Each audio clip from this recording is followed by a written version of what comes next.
అంగన్వాడీ సోదరిమణులందరికీ నమస్కారం. ప్రతి అంగన్వాడీ అప్డేట్ మీకు అందాలంటే మన ఛానల్ని సబ్స్క్రైబ్ చేసుకోండి. సూపర్వైజర్ ఎగ్జామ్ సంబంధించి కానీ, అంగన్వాడీలకు సంబంధించి ప్రమోషన్లకు సంబంధించి కానీ, మరి ఏ ఇతర అప్డేట్ అయినా మన ఛానల్లో వెంటనే మీకు అందిస్తాను. తప్పకుండా ఇంకెవరైనా సబ్స్క్రైబ్ చేస్తే వెంటనే సబ్స్క్రైబ్ చేసుకోండి, లైక్ చేయండి. ఈ విషయంలోకి వెళ్తే ఇటీవల తెలంగాణ ప్రభుత్వ విద్యా వ్యవస్థలో సమూల మార్పులు తీసుకొస్తున్నారు. మరి 3 ఏళ్లు నిండిన పిల్లల్ని ప్రభుత్వ పాఠశాలల్లో చేర్పించాలని ఈరోజు ఇంకో నిర్ణయాన్ని అయితే పేపర్లో చూస్తున్నాం మనం. ఇది చాలా అన్యాయం. ఎందుకంటే 3 ఏళ్లు నిండిన పిల్లల్ని ప్రైమరీ స్కూల్లో చేర్పిస్తే మరి అంగన్వాడీ టీచరు, అంగన్వాడీ ఆయా, అంగన్వాడీ కేంద్రాలు, ఈ ఐసిడిఎస్ వ్యవస్థ మరి ఎటుపోతుంది, వారి యొక్క ఉద్యోగాలకు ముప్పు ఏర్పడుతుందా అనేటువంటి డౌట్ అయితే వస్తుంది. కర్ణాటకలో కూడా ఇలాంటి ప్రకటనలు రావడంతో అంగన్వాడీ టీచర్లు అయితే, ఆయాలైతే భారీ ఎత్తున ధర్నాలు చేశారు. ఇప్పుడు మన రాష్ట్రంలో కూడా మరి ఇప్పుడు సర్కారు బడుల్లో ఎల్కేజీ, యూకేజీ, ఫౌండేషన్ స్కూళ్ళ ఏర్పాటు, 4వ తరగతి నుంచి 12వ తరగతి వరకు ప్రత్యేక వ్యవస్థ, ఈ అసెంబ్లీలోనే విద్యా కమిషన్ బిల్లు, ప్రపంచ బ్యాంకు, ఆసియా అభివృద్ధి బ్యాంకు నుంచి భారీగా లోన్లు, నిధులు తీసుకునేందుకు తెలంగాణ ప్రభుత్వం ప్లాన్ చేస్తున్నట్టు ఇక్కడ ఒక సమాచారం. ఇదైతే అంగన్వాడీ టీచర్లను అయితే గందరగోళానికి గురి చేస్తుంది. ఒకరోజేమో అంగన్వాడీ కేంద్రాల్లోనే నర్సరీ నుంచి 3వ తరగతి వరకు బోధిస్తామని చెప్తున్నారు. ఈరోజేమో 3 ఏళ్లు నిండిన పిల్లలందరినీ మరి ప్రభుత్వ పాఠశాలలో చేర్పించుకొని నర్సరీ నుంచి స్టార్ట్ చేస్తామని ఈరోజు ఒక న్యూస్ వచ్చింది. ఈ విధంగా గందరగోళ పరిస్థితులు నెలకొన్నాయి. మరి విద్యారంగంలో భారీ సంస్కరణలకు తెలంగాణ ప్రభుత్వం శ్రీకారం చుట్టబోతోంది. ప్రస్తుతం ఉన్న ప్రాథమిక, మాధ్యమిక, ఉన్నత విద్య అంటే 3 అంచెల్లో ఉన్నటువంటి వ్యవస్థను 2 అంచెలకు తీసుకురావాలని నిర్ణయించింది. ఈ బడ్జెట్ సమావేశాల్లో ప్రభుత్వం తీసుకురానున్న విద్యా కమిషన్లో ఈ భారీ సంస్కరణలు చేపట్టాలని ప్రభుత్వం నిర్ణయించినట్టు సమాచారం. ఇక పాఠశాలలో ప్రస్తుతం ఉన్న విధానాన్ని పూర్తిగా మార్చాలని ప్రతిపాదించింది. ప్రైవేటు విద్యా సంస్థలకు, కాన్వెంట్ స్కూళ్లకు ధీటుగా ప్రభుత్వ స్కూళ్లలోనూ నర్సరీ, ఎల్కేజీ, యూకేజీలను ప్రవేశపెట్టాలని నిర్ణయించింది. అంటే 3 ఏళ్లు నిండిన పిల్లలను ఎల్కేజీలో చేర్చుకునే విధంగా, గవర్నమెంట్ స్కూల్లో చేర్చుకునే విధంగా ప్రతిపాదనలు అయితే సిద్ధమవుతున్నాయి.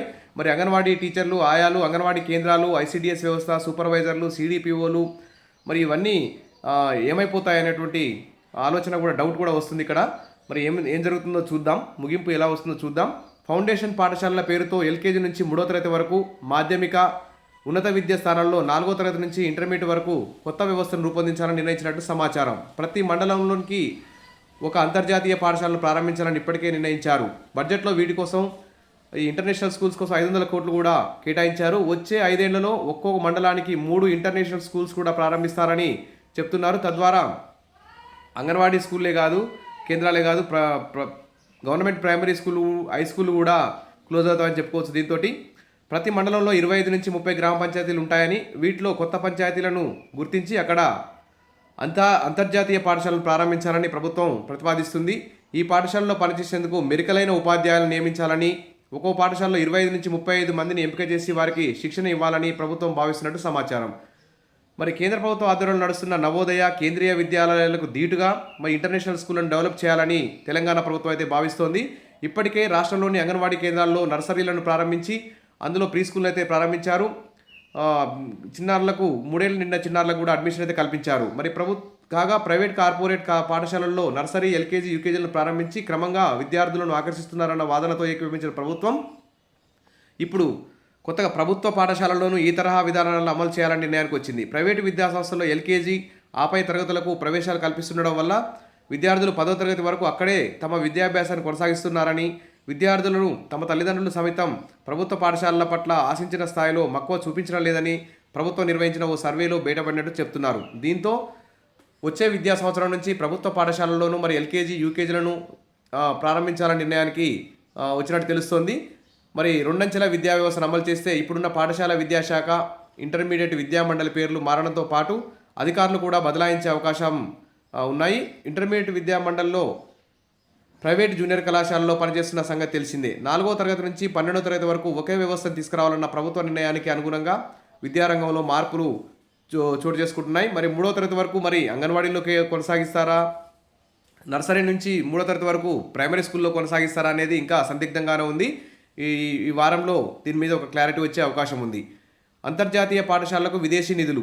ఈ కొత్తగా ఏర్పాటు చేస్తున్న తెలంగాణలోని అంతర్జాతీయ పాఠశాలలకు ఒక్కో పాఠశాల 25 ఎకరాల విస్తీర్ణంలో ఏర్పాటు చేస్తారు. మరి వాటికి పర్మనెంట్ బిల్డింగ్స్, మౌలిక సదుపాయాలు కల్పించాలని లక్ష్యం పెట్టుకుంది. దీనికి ప్రపంచ బ్యాంకుతో పాటు ఆసియా అభివృద్ధి బ్యాంకు కూడా లోన్లు ఇచ్చే అవకాశం ఉందంట.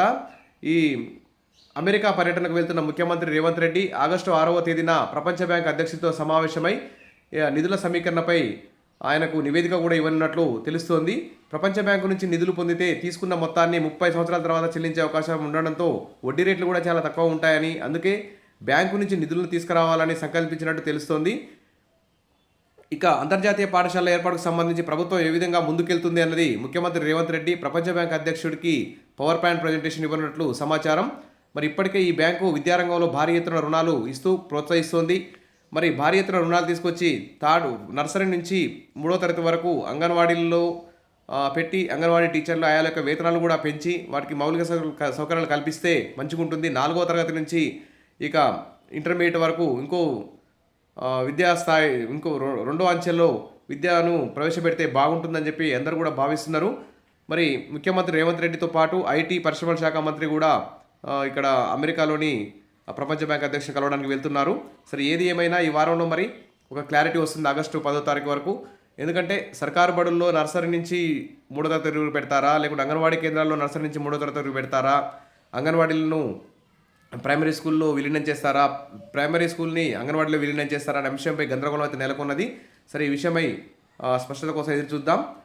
ప్రస్తుతం అయితే సర్కారు బడుల్లో ఎల్కేజీ యూకేజీ అని న్యూస్ వచ్చింది. నిన్న మొన్ననేమో అంగన్వాడీ కేంద్రాల్లో 3వ తరగతి వరకు బోధిస్తామని వచ్చింది. సరే ఏది ఏమైనా అంతా మన మంచిగా అనుకోవాలి. ఒకసారి అంగన్వాడీ కేంద్రాల్లో ఈ 3వ తరగతి వరకు బోధన పెడితే మాత్రం అంగన్వాడీ టీచర్ల ఆయాల యొక్క వేతనాలు భారీ ఎత్తున గవర్నమెంట్ స్కూల్ టీచర్లతో సమానంగా పెంచాల్సి ఉంటుంది, వారికి ట్రైనింగ్ ఇవ్వాల్సి ఉంటుంది. ఇది గుడ్ న్యూస్ అని చెప్పుకోవచ్చు. అంగన్వాడీల వ్యవస్థ యొక్క ఇంపార్టెంట్ ప్రాముఖ్యత అయితే పెరుగుతుందని చెప్పుకోవచ్చు. అదనంగా టీచర్ని ఇస్తారు కాబట్టి మంచిగానే సేవలు అందించడానికి అవకాశం ఉంటుంది. సరే మరి ఏది ఏమైనా మరిన్ని అప్డేట్స్ కోసం మన ఛానల్ని ఫాలో అవుతుండండి. మీకు సూపర్వైజర్ ఎగ్జామ్ కానీ, అంగన్వాడీ పోస్టులు కానీ, ఆయాల ప్రమోషన్లకు సంబంధించి కానీ, అంగన్వాడీకి సంబంధించిన ప్రతి అప్డేట్ మన ఛానల్లో అందిస్తాను. ఇంకా ఎవరైనా సబ్స్క్రైబ్ చేసుకోకపోతే సబ్స్క్రైబ్ చేసుకుని వెంటనే లైక్ చేయండి వీడియోలు. Thank you.